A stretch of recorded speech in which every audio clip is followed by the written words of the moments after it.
shipping crisis in America today. So there's a lot of talk about shipping crisis, and people have different opinions on what's going on.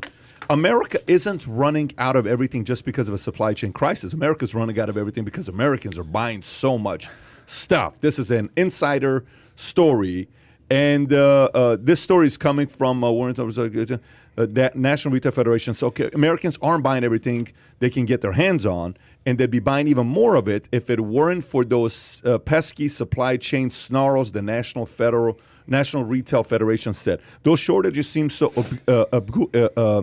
you say that word right there for ubiquitous, that the term everything shortage is now being used liberally to describe consumers' frustration as they try to get goods of all sorts, paper towels, milk, toys, and more. To understand the situation, consider the country's inventory to sales ratio. This metric's tracked by the U.S. Census Bureau compares how much stuff sellers have on hand on how much stuff consumers are buying. The ratio is at a 10-year low, which indicates that we're low on stuff.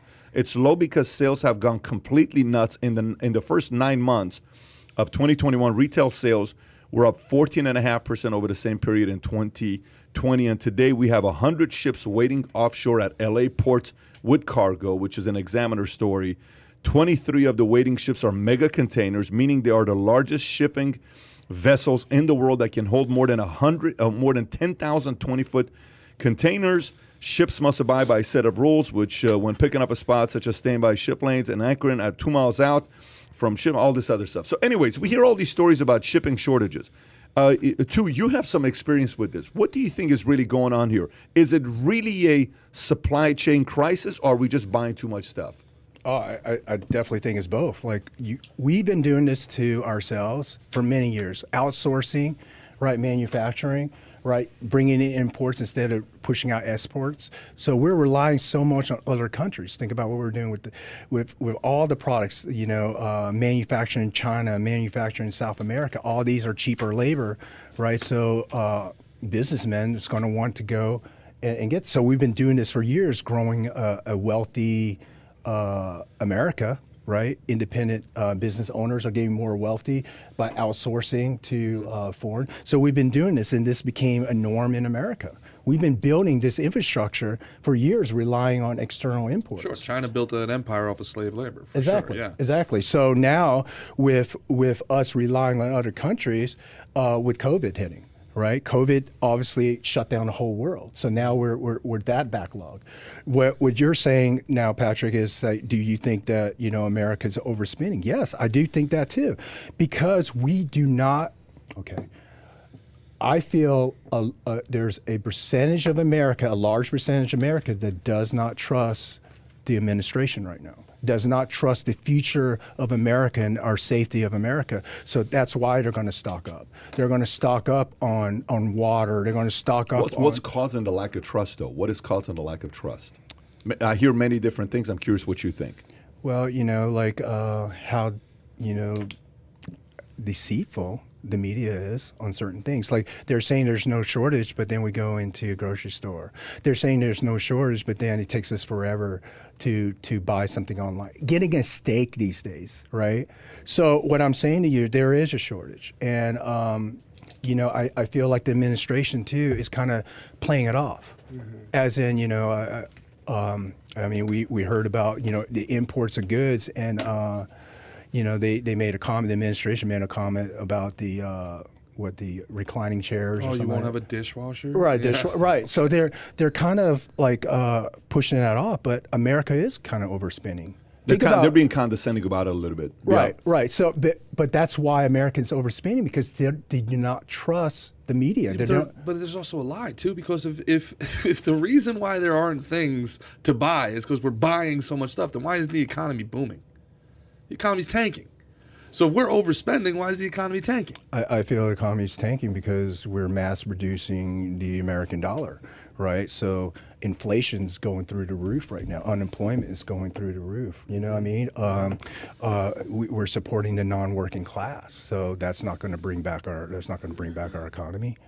Did you guys see the county in the Central Coast County in California? Can you pull that up? Central Coast County in California, gas prices I posted this yesterday. ABC Eyewitness News, Kyle, text this to you. California gas prices in this county hit, no, this is not an exaggeration, $7.59 a gallon. $7.59 a gallon. Premium is nearly $8.50. I predicted $10 gas prices are coming. I'm $2 away at this Bad point. time for anybody that just bought a Ferrari. Premiums through the roof. That's what I'm not Probably- talking about. I walked here this morning. It took me 7 hours. I was thinking about getting a car, but not anymore. Well, that's definitely not going to happen. Well, you brought up, there's two sides to this because you brought up the supply chain issue. We talked about that on the last podcast. Phil Heath, who I believe you know, he said his mom worked in the supply chain. He had a good personal story, but I also think there's another side to this, which you touched on, is that in America we buy a lot of shit, like a lot of shit. And you said that some of the happiest people you've ever seen in your day have just been the poorest people that didn't have a lot of stuff going on in their life.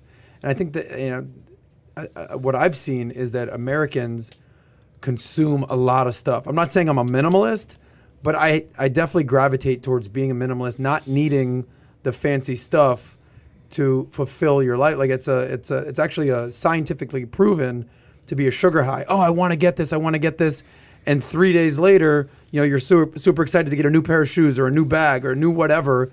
And 3 days later, scientifically, your emotions or endorphins Well, that's what go I mean. down. It's like we look at like Bushido, right? Masashi said, we look at the externals Yes. to allow us to feel something internally, right? And wealth is one of them, right? Materialistic items is another one. Look, that's an American thing. Exactly. Okay, that's an American thing. We're the not credit gonna, card. We're This not has going to been change something- that. Okay. Well, we're not gonna, I don't know if we're going to change the entire culture, but this is where you have to look inside yourself and look in the mirror and say, do I really need this? Is buying more stuff really what I'm looking for in life? I get it. People need the basics. People need milk. People need, gas in this case. No, I But disagree. all I disagree. the consumerism. But I also disagree. the shortage is because the gas prices are going through the roof. Yeah. The shortage on truck workers and the mandates. You know? Yeah. So I feel like that's closing down the supply chain as well. These You are gotta- two different issues here, what you're saying. Right. Okay, so let's just say what you're saying is save that money. Fine. Well, I'm just saying that there's a flip side to the supply chain stuff. It's that how much stuff do you need? We talk Yeah, about they're canceling yeah, Christmas, but so you're not getting 20 Christmas presents. totally here. get You're that, but getting that's one. that's a Sorry. question to say how rich is good, how rich is rich. Like, Yeah.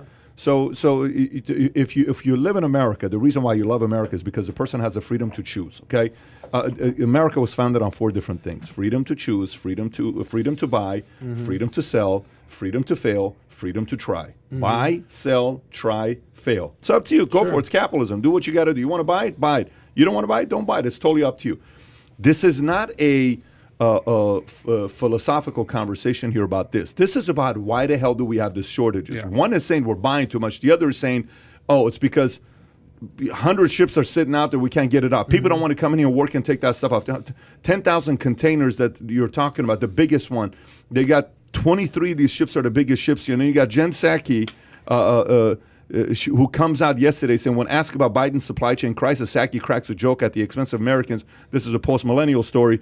She says, it was clear in March of 2020 when COVID hit that the supply chain across the world had been disrupted. Even as a sort of work to fight back against COVID proceeded, it was crystal clear that things were not improving on supply chain. People couldn't get dishwashers and furniture and treadmills delivered on time, not to mention all sorts of other things. So why did the tragedy of the treadmills that's delayed, she talks about and joking about it, during the pandemic, many gyms were closed, et cetera, et cetera. So, this is about this Christmas. People are not going to get stuff on time, and they're preparing everybody. Don't expect your gifts to show up on time. Why is this happening? America's not going to change their habits overnight. That takes a generation or two to do. But this concern here, you got a capitalistic society who's accustomed to getting products being delivered on time. Now they're not. Yeah, this isn't philosophy. This Yeah. is mismanagement.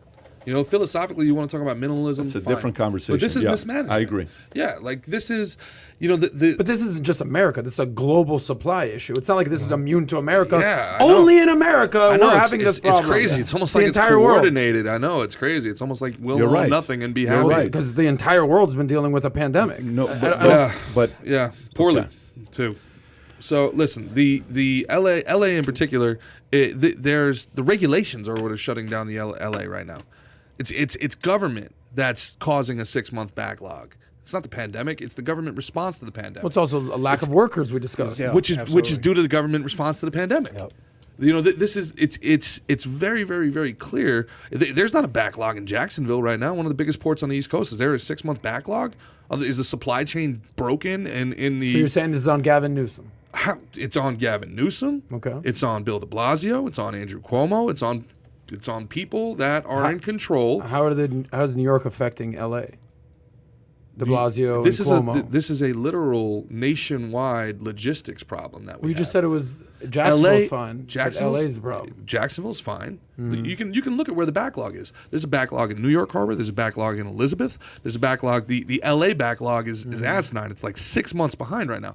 It's actually cheaper for a lot of these ships to redirect from the Pacific, go through the freaking Panama Canal, and then come to the East Coast. They will unload quicker than waiting in port in LA.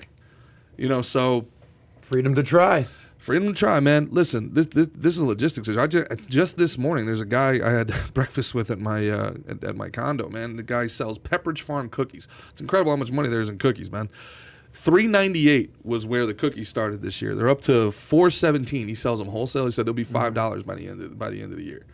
I mean, that doesn't seem like much. That's a 33% increase in 1 year just off of shipping. 33% on cookies. What's milk? What's things that need to be refrigerated? Cookies can stay on the shelf for 2 years. What are things that are perishable? I mean, it's going to go through the roof, man. We've only just begun to feel the pain. No, I'm with you. Look, clearly, we need our stuff in America, especially if it's staple industry. But we talked about it takes generations to fix.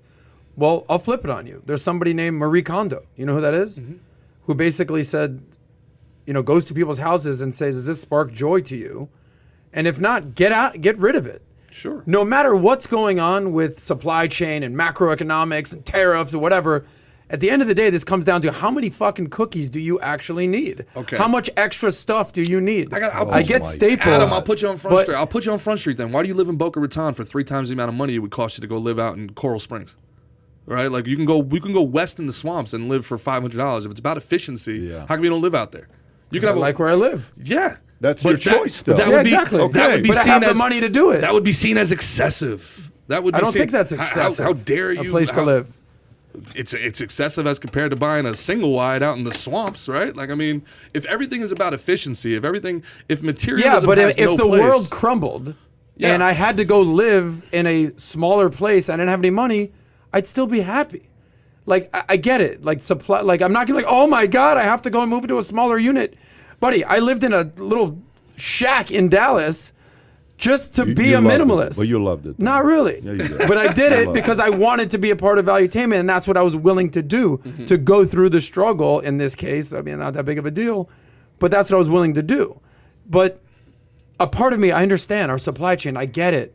But cry me a river if your cookies are $1 more, bro. Let me ask you a question, Kai. indicative Pull of up a larger problem. pull up the top 10 ports in U.S. Pull up the top 10 ports in U.S. Top 10 ports in U.S. Yeah. So let's go through. So number 1 is what? You got L.A. is LA. 1. Okay, got it. So hang on, let me see the numbers right there. 7,500 acres, 18 vessels, 178 metric revenues tons, $276 billion of value. Leading trading partners: China, Hong Kong, Japan, South Korea. 1.6 million. Okay, keep going to the next it's one. our gate to the west. Yep, Long Or Beach. east, I'm sorry, the gate to the east. Long Beach is next. 370,000. Okay, go to next. New York and New Jersey is third. Got it. That's also China, India, Germany. Then it's Georgia, Port, Savannah, and Brusnick. Okay. Well, just so you know, guys, the number 3, New York and New Jersey, that's actually 3 separate ports. There's Port Newark, Port Elizabeth, and then there's Port of Manhattan. Okay, then the New York Naval Yard, which is actually in Brooklyn. Got it. So you got Georgia ports, Seattle, Tacoma port. So Georgia gets automobiles, heavy machinery, agriculture products, deep water terminals, gardens. Okay, got it. So that's coming from where? Savannah. Okay, so then we have Seattle, Tacoma ports, oil seats, grains, machinery, computers. Then you got 6 Port Metro, Vancouver. Go to the next Which is one. basically Seattle. Yep, Virginia is next. Then we have Houston is 8th. Go to 9 and 10, South Carolina, Oakland. Oakland is willing to help LA, by the way, because right now apparently Oakland is not that busy. So Oakland's sending their workers right now to LA to help out with the shortage that's going on. Yeah. So listen, there's two conversations here with what you're saying versus what's going on. One, the issue at hand is what? We have all these ships and they're waiting, and we're going to get that cargo out because people are running businesses, and if they don't get it, and some of the stuff that we talk about sits there, you may not even be perishable. Can you sell it? Can you not sell it? That's a big problem, right?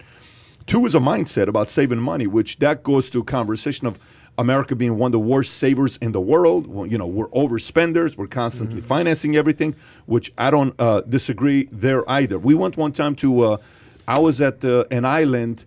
I don't know where this was, Barbados, I think I was at. So the driver's taking me, and we got 40 people in this bus. He's driving me. I said, so what do you do for a living? He says, I'm the mayor.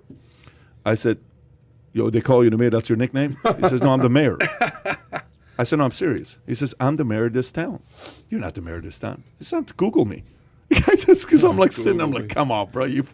I said, let me see your license as a driver. He gives me a license. I Google him. I'm like, mayor of this city. I said, you the freaking mayor? He said, I'm the mayor. He goes, that's freaking sick. Good for you, mayor. So we're driving. We're having a good time. He's telling these stories. I said, so tell me how economy works here if you want to buy a house. He says, you see that house right there? That was my house. I said, what'd you pay for that? He said, I paid $80,000 for that house. Some small number, not a big number.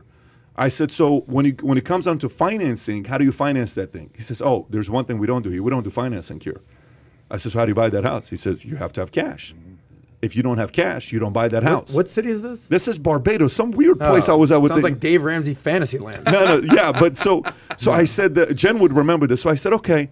So I said, so you mean to tell me anybody that buys a house here buys cash? He says, anybody that buys a house here, you buy cash. If you rent, you rent. If you buy, you buy. So that's the extreme of the complete opposite side. You have to have you want to buy $1 million house? You got to buy it cash. You want to buy a $600,000 house? You got to buy it cash. Okay. So now you're not happy about that part because to you it's like, wait a minute, we need financing, right? Well, to that country, financing and being able to go finance the $1 million loan and only put 10% down, which is $100,000, and you live in $1 million home where you're financing $900,000, making a $5,200 mortgage payment per month, you're being a little aggressive.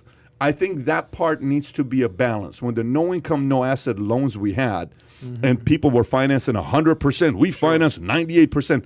That was aggressive. So I'm kind of with you on a little bit more of putting up cash to buy a house, a little bit more of less credit cards, everything being debt, more buying stuff that you can afford with your cash. But at the same time, that's philosophy. This is reality that's going on today. And they got to address this. They don't have a lot of time to address this. That's a long-term fix. We need a quick short-term fix right now. Being positive, don't you think that's something that will get fixed over time? I get it. It's an issue right now today. But don't you think they're active? I'm not even being political here. Don't you think that the people in charge are actually trying to figure it out? I don't know if that's true. You think they're trying to purposely sabotage it? Part of the Build Back Better agenda is, there's some odd... So they want sabotage. No. Yes. I'll just say yes. Who wants to sabotage? Without going deeper into this, there's a global community. I think that there's a push so we minimize our wealth in America. Yes. It's a wealth distribution. I don't disagree with that. Right. Yeah. So if they're able to control the supply chain, we can't buy and continue to, and they're trying to save the earth, right, with the climate change. By keeping these ships out that burn millions of gallons of diesel. Well, not running these factories to keep on producing our materialistic goods, right? I think that there's a lot of what we've dealt with in the pandemic is some sort of long play into climate change agenda. But I want to talk about this because my grandfather, right, fought in World War II, so he always told me, hey, you can't buy it. Unless you could pay cash for it, like that kind of attitude. Mindset. So where did that mindset change? Because if you look at the Americans that came out of the Depression, that era, they grew up in that era, they're all about minimal, right, living. Yeah. So I think that once America goes through this, just a tip of the iceberg, we're going to go back to that same methodology. I can actually answer that question when it changed.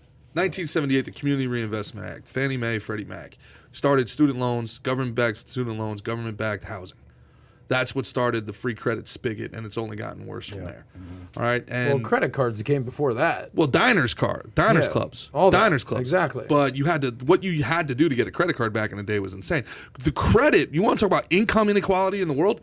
Credit score You know, nobody ever talks about this ever. You've never seen anybody march against credit, right? Isn't that crazy? Nobody's ever marched against Visa. Nobody's ever marched against MasterCard. There's never been a Occupy Discover. Credit score is the largest wealth disparity in the world. The wealthier you are, the more access to funds you have. If you're not wealthy, or if you've struggled and you need the money, they won't give it to you. But, you know, listen, part of that also, it's really, really genius. It's really genius why they went to education first, especially when you look at the fact that they got rid of, like scores to get into higher education. Now that there's no testing in a lot of high schools, they're getting rid of the SAT. Higher education is not about intellect anymore. It's 100% about obedience. And the longer you go in education, the more you're willing to put up with. It's more of an obedience test. If you get your PhD with a state school, you may not have ever been in the top echelon of your class. You just stayed in school. Now think of the brilliance of that. The brilliance of having people literally pay to do work instead of getting paid to do work for 10 years. And our society looks at them as if they're the valiant. Our society looks at a trucker, a CDL about to make 250 grand this year, as if he gave up on life. He looks at somebody that enlisted in the military as like last ditch, right? But somebody that doesn't earn anything, that pays money to do work, they're somebody noble. They get a name. They're a doctor. They're a PhD. Yeah, well, there's the flip side to the story is that they actually have to enter the working world at age 35, and then they get paid, hopefully, $250,000, $500,000. How's that working out for the people with masters in basket weaving? Well, obviously, some people don't think ahead of the ROI of what you're going to go to school for. No, clearly. But there's I believe there's a longer strategy in place. I think there's two things. I think there's those who maybe are evil motivations that they have. Let's just say there's a group like that. I think it's a very small community. I don't think it's as big of a community as you think it is. It's a small community, but they got a lot of power. Man. Yeah. No, I'm not disagreeing. I'm just telling you it's a very small community that is actually trying to do that to ruin the westernized philosophy, capitalism, the rich, all that other stuff. I think there's a flip side of it where sometimes you do something in your life and you didn't count all the possibilities of negative things that could happen to you, and you're going to pay some consequences, suffer some consequences. And that's what's happening right now. Today's a byproduct of bad policies. Today's a bad byproduct of, falling for the trap of let's keep giving people free money. Today's a byproduct of getting people not to go to work and saying, oh, they need 3 more months. They need 6 more months. Keep sending them money. Keep sending them money. We're talking about this right now, and our transportation czar is at home. Yeah, 2 month paternity leave. Paternity leave. 2 month paternity leave, which, anyways, 2 month paternity leave. Is what they're going through while we're going through. You just had a baby. Did you take paternity leave? The day I had it, I was working. But that's a different story. I don't have the luxury of being an educated, smart guy like Pete. I don't have the fancy degrees. It's very true. Yeah, it's very true. I don't have that luxury. Anyways, going back to it. Byproduct, bad policies. Manipulators behind closed doors, sure, small community. Bad policies would produce this kind of a environment that we currently have. I don't hate the manipulators, Pat. I gotta be honest. That's their job. This is what they want to do, right? They want to take over the world. They want fair. Okay, that's what they want. Who I actually hate's a strong word. Who I really blame. I blame the useful idiot. I blame the person that goes along with the manipulators because they just want to fit in.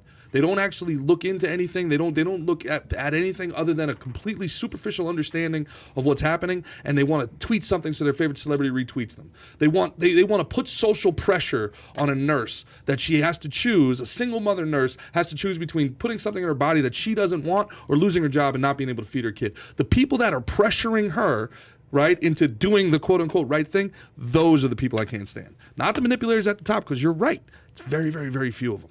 But they manipulate the masses. So if you enjoyed this little short segment from the podcast that we did, here's another short segment to watch. Or if you want to see the entire podcast, click over here. Take care, everybody. Bye-bye.